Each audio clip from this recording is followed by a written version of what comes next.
اس کا تعلق ہندوستان کے ایک دور افتادہ دیہات سے تھا۔ ان کے دیہات میں سڑک، سکول اور ہسپتال کچھ نہ تھا۔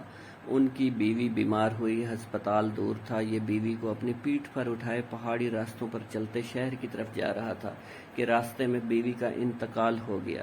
اس حادثے نے ان کی زندگی کا مقصد بدل کر رکھ دیا۔ بیوی کی موت کے کچھ دن بعد یہ شخص کدال اوزار اٹھائے گاؤں سے شہر کی طرف سڑک بنانے کے مشن کا آغاز کر چکا تھا۔ لوگ آتے، اسے دیکھتے، اس پر ہنستے، اسے پاگل قرار دے کر چھوڑ کر چلے جاتے۔ یہ صبح سے شام تک لگا رہتا۔ دن، ہفتے، مہینے، سال گزر گئے، ان کا جنون کم نہ ہوا۔ 1960 سے 1982 تک پورے 22 سال یہ دیوانہ پہاڑوں کا سینہ چیرتا رہا۔ اس فرہاد نے اپنے تیشے سے وحشی چٹانوں اور قاتل مسافتوں کو شکست دی۔ 110 کلومیٹر طویل راستہ ان کی دیوانگی کے آگے سمٹ کر 7 کلومیٹر رہ چکا تھا۔ اب گاؤں کے ہر فرد کی شہر تک رسائی تھی۔ اب کوئی اس پر ہنستا نہیں تھا۔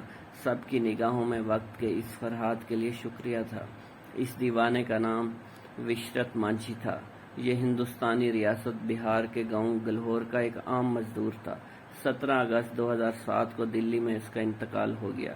ایسے دیوانوں کو سرحدوں کی لکیروں سے بالا تر ہو کر سیلیوٹ کرنے کو دل کرتا ہے۔ آپ کو سٹوری اچھی لگی ہو تو میرے چینل ٹی لیف سینما کو سبسکرائب کرنا مت بھولیے گا۔